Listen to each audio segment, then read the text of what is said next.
ხასიათი რომ ყელში ამოდის. ყელის მხრიდან მოდის ცუდი ხასიათი, როგორც დაუცველი, მხრების შემბოჭველი, რაღაც აუხსნელი.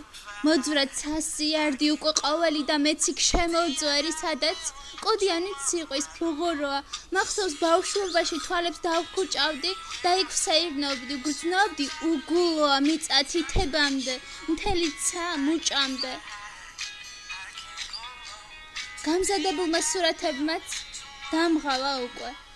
დაყენებულმა სახეებმა ცივმა ელფერმა აღარ იყო თუ აღარ მსურდა თოვლს, აღარ ვურკვევ. წამიყვანეს და გამიტაცეს ლექსის ელფებმა. და მოჭერილი ხელით ვგრძნობდი, გული ქრებოდა. თითქოს და ერთი მოხატული იყო ემბლემა. რას ვფიქრობდი, აბა, ასე თუ იქნებოდა, რომ გავტყორცნიდი 21 წელს მალე კეგლებად. ჯანდაბას კარგით დავთმობ ამ წლებს. რა კი ყველა თმობს და ყველა რომ თმობს, შეგუება ამიტომ მიჭირს. მელანქოლია მელნით ხელში, როცა მელანქობს და რომანტიკა, რომ რომანტობს, მოცლას გავს ხიჭვის.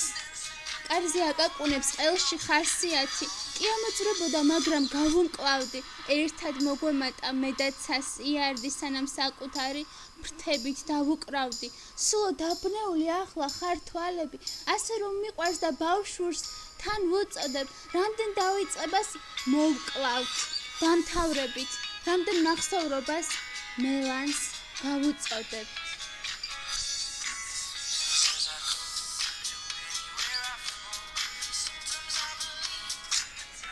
მისით ცოცხლდება და კვდება მომენტები. ძველი პორტრეტები, ტვინის მოლბერტია, წეროს, ისე როგორც წერდნენ პოეტები, რადგან მახსოვრობაც ერთი პოეტია.